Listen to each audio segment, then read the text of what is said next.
I have learned all the AI things for you. So here's the Cliff Notes version of everything you need to know about AI, in my opinion, in 2025. We'll be going from beginner to intermediate to advanced, and I'll be giving you a crash course on each topic, as well as providing more resources for you if you want to dig deeper into any of them. By the end of this video, you will know more about AI than like 99% of the population. But not if you don't actually retain that information. So there will be little assessments throughout the video. Now, pay attention. Let's go. A portion of this video is sponsored by Retool. Here's the structure of the video. First, we're going to go over the basic definitions of AI and how they work. Then we'll be covering prompting, followed by agents, very hot these days, followed by AI-assisted coding. We're building applications through what is called vibe coding. And finally, looking at some emerging technologies going into the second half of 2025. All right, let's get started by first defining artificial intelligence. Artificial intelligence refers to computer programs that can complete cognitive tasks typically associated with human intelligence. Now, AI as a field has been around for a very long time. And some examples of traditional artificial intelligence, which back in the day we used to call machine learning, include things like Google's search algorithms or YouTube's recommendation system for recommending you content, like this video. But what we typically refer to as AI these days is what is called generative AI, which is a specific subset of artificial intelligence that can generate new content, such as text, images, audio, video, and other types of media. The most popular example of a generative AI model is one that can process text and output text, otherwise known as a large language model, or LLM. Some examples of large language models include the GPT family from OpenAI, Gemini from Google, and the Claude models from Anthropic. These days, there are so many different types of models now, and many models are also natively multimodal, which means that it can input and output not only text, but also images, audio, and video. Your favorite models like GPT-4o or Gemini 2.5 Pro are all multimodal. Okay, great. Now you know some of the basic key terms that is used in the AI world. So now I'm going to put on screen a little quiz for this section. Please put it in the comments below your answers to these questions. Also, if you want more details about these Gen AI models, including a deeper dive under the hood of these models, how they're being used in our workplaces, as well as how to use AI responsibly, I recommend that you check out this video, which I'll link over here, where I condense Google's 8-hour AI Essentials course into 15 minutes. But for now, let's move on to the next section on how to actually get the most out of these AI models through prompting. Let's first define prompting. Prompting is the process of providing specific instructions to a Gen AI tool to receive new information or to achieve a desired outcome on a task. This can be through text, images, audio, video, or even code. Prompting is the single highest return on investment skill that you can possibly learn. It's also foundational for every other more advanced AI skill. And this makes sense because prompting is how to communicate with these AI models. Like you can have the fanciest models, the fanciest tools, the fanciest whatever, but if you don't know how to interact with it, it's still useless. So if you want to get started and practice prompting as a beginner, the first step is just to choose your favorite AI chatbot. That could be ChatGPT or Gemini or Claude or whatever it is that you like. Next, I have 2 mnemonics for you, which if you can remember and implement will make you better at prompting than 98% of the population. The first one is what I call the Tiny Crabs Ride Enormous Iguanas framework, which stands for task, context, resources, evaluate, and iterate. When you are crafting a prompt, the first thing that you want to think of is the task that you want it to do. What do you want the AI to do? For example, maybe you want the AI to help you make some IG posts to market your new octopus merch line. You could just prompt it, create an IG post marketing my new octopus merch line. And with that, you'll probably get some okay results, but you can make the results much better. First, you can add in a persona by telling the AI to act as an expert IG influencer to make the IG post. This allows the AI to take on the role of an IG influencer and use some of that more specific domain knowledge to make a better IG post. Then you can also add in the desired format of the output. The default right now is a generic caption with some hashtags, right? But maybe you want something that's a little bit more structured. You can ask it to start the caption with a fun fact about octopi, then followed by the announcement and ending with 3 relevant hashtags. Great, this is now already looking much better, but there is still so much more we can do. The next part of this framework is context. The general rule of thumb is that the more context that you can provide to the AI, the more specific and the better the results are going to be. The most obvious piece of context that we can provide right now is some pictures of the actual merch that we're selling. We can also add in some background about our company. Like our company is called Lonely Octopus, where we teach people AI skills, like our recent AI Agents Bootcamp, which by the way, we sold out last time within just 40 hours through the waitlist. So thank you so much for that. And we're actually going to be opening up a new cohort soon. So do sign up for the waitlist if you're interested. I will link it over here, also linked in description. description. Anyways, some additional context that we can give to AI is that our mascot, which is what is on the merch here, is called Inky. We can also be more specific about our launch date and our target audience for the merch, like people between the ages of 20 to 40, mostly working professionals, something like that. With this context, your results are going to be so much more precise and specific to what you want. But we can do even better. That's where the next step of the framework comes in, which is references. This is where you can provide examples of some other IG posts that you like. This way, the AI can take inspiration from this example. Providing examples can be so powerful because you can describe things with words as much as you like, but if you just provide it with an example, there's like so much there that you can capture the nuances that you can incorporate into the results. And voila, you press enter and here is your IG post. Now you want to evaluate. Do you like it? Is there anything that you want to tweak or want to change? If so, you go into the final step of the framework, which is to iterate. When interacting with AI models, it is a very iterative process. So even if the first time it doesn't get what you want, you can tell it like tweak a little bit about this, add something over here, change the color of something, and you work alongside AI to get the result that you finally want. Tiny crabs ride enormous iguanas. If you can remember this mnemonic and how to use it, you would be better than 80% of people at prompting. Let's call it 88. Because that is a lucky Chinese number. But if you want to be better than 98% of the population, I have one more framework for you. This is when you do the tiny crabs ride enormous iguanas framework and you feel like the results are still not quite there. Well, you can elevate this even further using the ramen saves tragic idiots framework. First part of the framework is just to revisit the tiny crabs ride enormous iguanas framework. See if you can add in something else, maybe a persona, be more detailed about the output, more references. Also consider taking out something. Is there any conflicting information in there that could be confusing for the AI? Second part of the framework is to separate the prompt into shorter sentences. Talking to AI is similar to talking to a human. If you just like word vomit all over them and just say like a bunch of things, it can be confusing for the AI. So you can consider splitting what you're saying into shorter sentences to make it more clear and more concise. So instead of just being like blah blah blah blah blah blah blah blah blah blah blah blah blah blah blah blah blah all over the place, you could just be like blah, then blah, then blah. Make sense? Third part of the framework is to try different phrasing and analogous tasks. For example, maybe you're asking AI to help you write your speech and it's just like not quite there, It's just like not really hitting it. So maybe you can reframe this. Instead of saying help me write a speech, say instead help me write a story illustrating whatever it is that you want to illustrate. After all, what makes a good speech is a compelling and powerful story. Hello, so this is Tina from the future. I have just gotten back to Hong Kong from Austin, and it seems like in my jet-lagged state, I have forgotten to record the last part of this framework. So I'm gonna do that now, which is introducing constraints. Do you have one of those friends where, maybe you are that friend, when someone asks like, hey, what do you want to get for lunch? And they're just like, oh, anything. Yeah, not very helpful. Similarly, if you feel like the output from your AI is just like not quite there, you can consider introducing constraints to make the results more specific and targeted. For example, maybe you're making your playlist for a road trip that you're going on across Texas, and you're just really not quite vibing with it. You can introduce a constraint like only include country music in the summertime.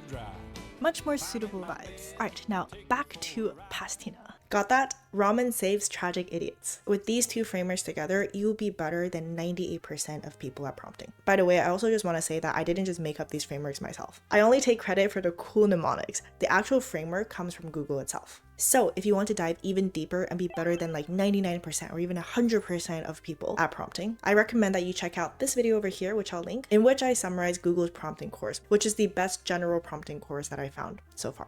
Also, I would recommend checking out some of the prompt generators for specific models, like this one from OpenAI, this one from Gemini, and this one from Anthropic. These are helpful for generating a first draft and for getting the most out of specific models. For anybody that thinks that prompting as a skill is going to become obsolete, think again, especially for more advanced applications like building agents and coding. Prompting is getting more important than ever. It's like the glue that holds everything together to make sure that you get the results that you want consistently. Now, speaking of more advanced skills, let's now move on to the next topic, which is agents. AI agents are software systems that use AI to pursue goals and complete tasks on behalf of users. When we refer to AI agents, we usually refer to it as an AI version of a specific type of role. For example, a customer service AI agent should be able to receive an email, maybe of somebody being like, I forgot my password and I can't log in. And it should be able to reply to that email and should be able to reference the forgot password page on the website. As of today, it can't do everything and it can't handle all of the queries that a customer service person should receive, but it can handle a lot of these kind of generic or common questions that people may have, all autonomously. Similarly, for a coding agent, if you prompt it well and you tell it to build like a web application, it should be able to come back with an MVP version of that web application. Still gotta like add on a bunch of things and tweak it for sure, but it can write the code for the first version of it. AI agents is a space where there's a lot of interest and a lot of money that is being poured into it. And I really expect them to get better and better over time and incorporate into all sorts of products and businesses. In fact, the most golden piece of advice that I have ever heard about AI agents was from this YC video, which is for every SaaS, software as a service company, there will be a vertical AI agent version of it. Every company that is a SaaS unicorn, you could imagine there's a vertical AI unicorn equivalent. So what exactly makes up an AI agent? Well, there are a lot of frameworks out there, but the best one that I've seen so far comes from OpenAI. They list 6 components that make up an AI agent. The first one is the actual AI model. Can't have an AI agent without a model. This is the engine that powers the reasoning and the decision-making capabilities of the AI agent. Second is tools. By providing your AI agent with different types of tools, you allow it to be able to interact with different interfaces and access to different information. For example, you can give your AI agent an email tool where it's able to access your email account and be able to send emails on your behalf.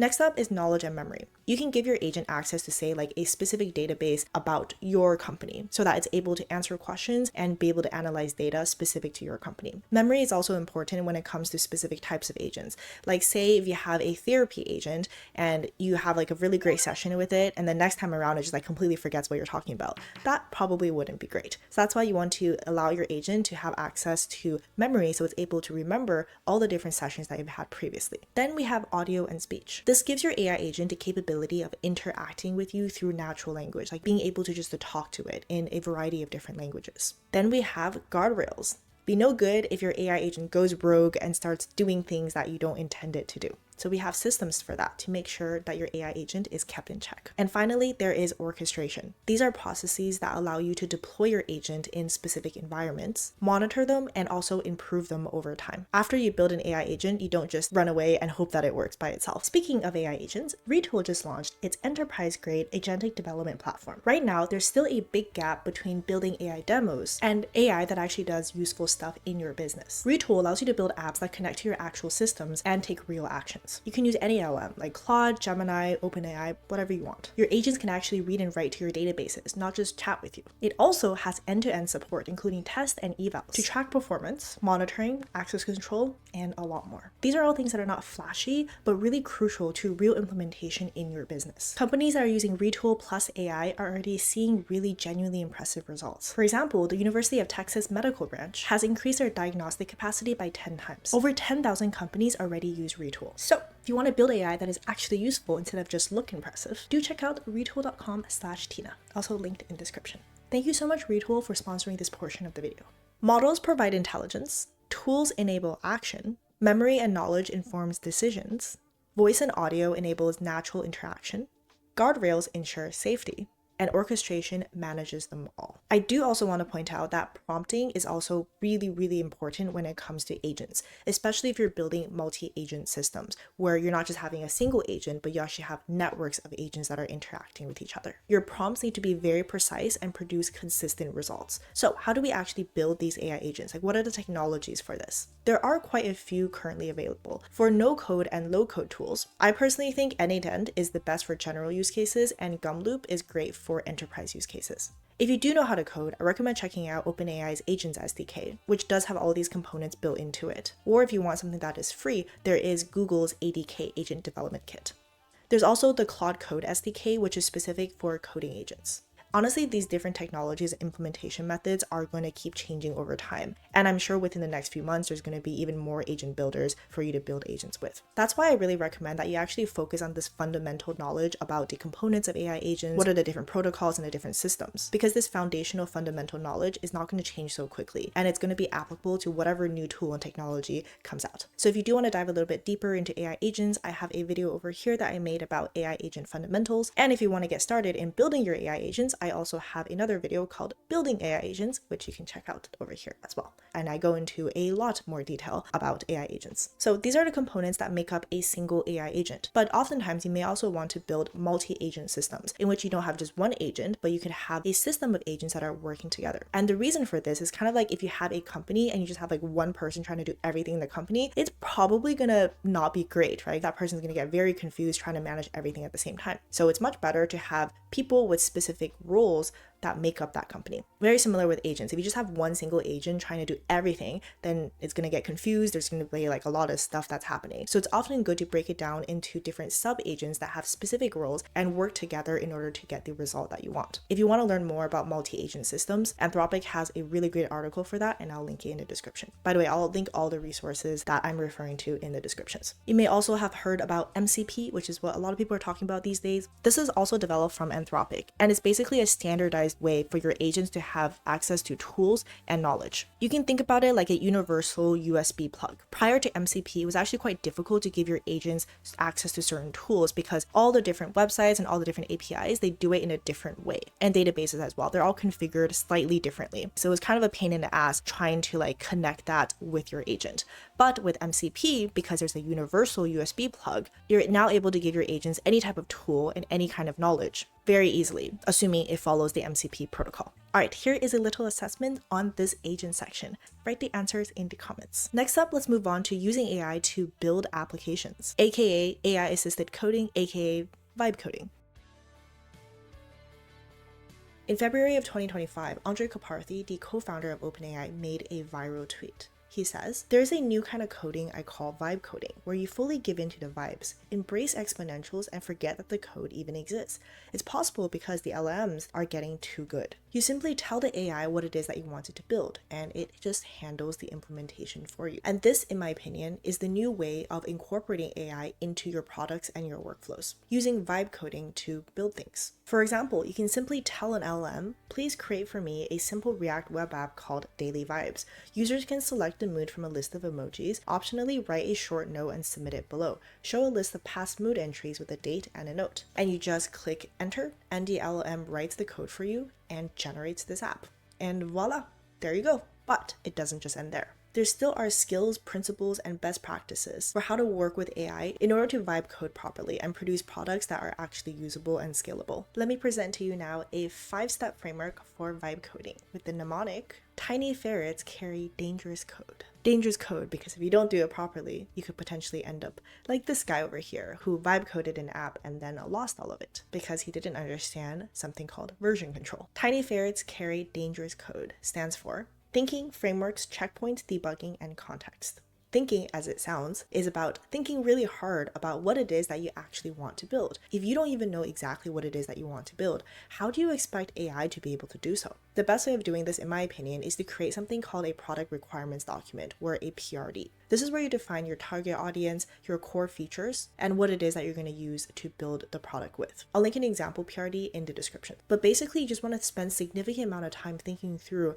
what it is that you're trying to build. Next up is frameworks. Whatever it is that you're trying to build, there has probably been very similar things that have been built before. So instead of just trying to reinvent everything and telling the AI to figure everything out, it's much better to point the AI towards the correct tools for building your specific product. By telling it to use React or Tailwind or 3.js if you're making 3D interactive experiences. But Tina, you may ask, how am I supposed to know what to tell the AI to use if I don't even know what it's supposed to use? Great question. AI can help you with that too. When you're building your PRD, ask the AI directly, "I'm trying to build something that's like, like this, and it's very 3D animation heavy, for example, and I want it to be a web app. What are the common frameworks for building something like this?" When you're asking in this way, you're also learning yourself what are the common frameworks for building specific things. And over time, you're going to have a much better grasp of what you need to use as well. In the era of vibe coding, you may not need to code everything by yourself, but it still serves you very well to understand the common frameworks that are used for building different types of applications. You should also know how different parts and different files in your project are interacting with each other. This is going to help you out so much as you're building more and more complex features into your product. Third step of the framework is checkpoints. Always use version control like Git or GitHub, or else things will break and you will lose your progress and you will feel very, very sad. Like this guy who vibe coded an entire application and then lost all of it because he didn't understand version control. Fourth step, debugging. You are probably going to spend more time debugging and fixing your code than actually building anything new. That is the reality. Be methodical and be patient and guide the AI towards where it is that it needs to fix. When you're debugging, if you understand the file structures and what's happening, then you're much better at providing specific instructions for where in your code base the AI should be debugging. The first place to start when you come across an error is to copy paste the error message directly into the AI and tell it to try to fix it. If it's something visual that needs to be fixed, also provide a screenshot for the AI. The more details and the more context that you give the AI, the better it would be at figuring out how to fix the problem. And speaking of context, the final part of the framework is context. Whenever you're in doubt, add more context. Generally speaking, the more context that you provide to AI, whether you're building, you're debugging, or you're doing whatever, the better the results are going to be. This includes providing the AI with mockups, examples, and screenshots. The mnemonic to remember for this 5-step framework is tiny ferrets carry dangerous code. Thinking, frameworks, checkpoints, debugging, and context. A helpful way of thinking about how these principles of the framework work well together in the process of vibe coding is to realize that there's only 2 modes that you're ever in. You're either implementing a feature where you're debugging your code. When you're implementing features, you should be thinking about how to provide more context, mentioning frameworks, and making incremental changes. You always want to approach building new things one step at a time. Implement one feature at a time as you build your product. When you're in debugging mode, you should be thinking about the underlying structure of your project, where it is that you should be pointing the AI towards changing, as well as providing more context like error messages and screenshots. So we now know the fundamentals of what makes good vibe coding. So what are the actual tools that we use? There are a full spectrum of development tools available. On one end of the spectrum is for complete beginners, people who have no engineering background and no coding background. Some popular beginner-friendly vibe coding tools include Lovable, V0, and Bolt. Then slightly more intermediate, we have something like Replit. This is still very beginner-friendly, but it also showcases the code base, so you can actually dig into a little bit more and understand the structures of the projects. Then a little bit more advanced, you have something like Firebase Studio. Firebase Studio has 2 modes to it. It has the very user-friendly prompting mode, as well as a full IDE experience, which stands for Integrated Development Environment, an interface that is specifically designed for writing and working with code. In this case, it was built on top of VS Code, which is a very popular IDE. With Firebase Studio, you can alternate between the no-code prompting view and decoding mode. Firebase Studio also has the benefit of being free.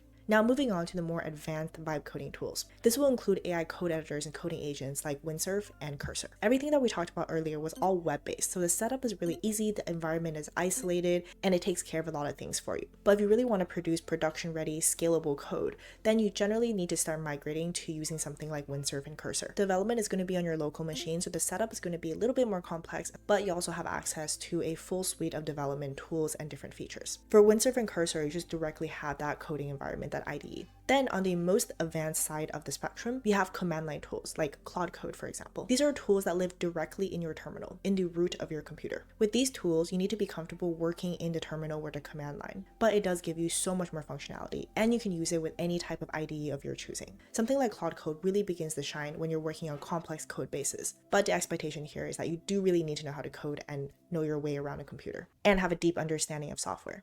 Alright, that is a crash course on vibe coding. If you do want to dig into this more, I made a full video called Vibe Coding Fundamentals, where I go into a lot more detail. I also made a video specifically about Firebase Studio, which I'll link over here, and another one where I talk about the Claude 4 models and Claude Code, which I'll link over here too. Now, I will put on screen a little assessment to see if you have retained the information about vibe coding. Final section now. What are things looking like going into the future? In the AI world, we don't measure things in terms of years or even months. We measure things in terms of weeks. And the timelines are just getting more and more compressed. When I was at the Code with Claude conference, Dario, the CEO of Anthropic, made a really good analogy. He says that it's basically like being strapped on a rocket that is going through time, and time and space are warping so that everything is speeding up faster and faster and faster. And especially because of this, if you're just trying to keep up with all the AI news, all the things that are coming out, all the new models, all the new tools, all the new technologies, you will never be able to catch up with everything and probably get really stressed along the way too. So that's why my advice is to not pay too much attention to all the new things that are coming out, but instead focus on the underlying trends that are happening. And I think there are 3 major underlying trends. The first one is integration into workflows and existing products. 2025 is definitely the year in which people are taking the AI and actually integrating it into their existing workflows. Prime example of this is Google itself. I was at their Google I/O conference, and they are putting a lot of effort into just making Google products better by integrating AI throughout. And I think this should be a model for all companies. Think about how do you improve your processes by incorporating AI to have a better user experience and also to reduce your cost. And when it comes to implementation of this, there's massive productivity boost if you learn how to do AI-assisted coding or vibe coding. With this full spectrum of coding tools, there's a dramatic decrease in barrier of entry for people who want to build things and who may not know how to code. But there's also a big push towards increasing the productivity of developers. After experiencing command line tools like Claude Code, I can absolutely see the massive benefits of tools like this. And I think there's going to be massive focus of developing and improving command line tools. So I think if you are technical, or if you're someone who's willing to learn technical things, learning command line tools like Claude Code is going to be where it's at. And finally, the focus on AI agents is not going away at all. In fact, there's more and more interest in building AI agents because AI agents have so much potential in improving existing products and for building new products as well. AI agents allow experiences to be personalized, available 24/7, and at much lower cost. Like YC said, for every SaaS unicorn company, there will probably be an equivalent AI agent company. I'm sure in the coming few months, there's going to be more and more tools that will allow you to implement and build agents even more easily. So if you want to build something, build a business, do a startup, whatever, I would recommend looking into AI agents. All right, that is all I have for you today. Here is a final little assessment. Please answer these questions in the comments. Thank you so much for watching till the end of this video. I'm so excited to see all the things that you guys are going to do and build using AI. I really hope this is helpful, and good luck on your AI journey. I will see you guys in the next video or live stream.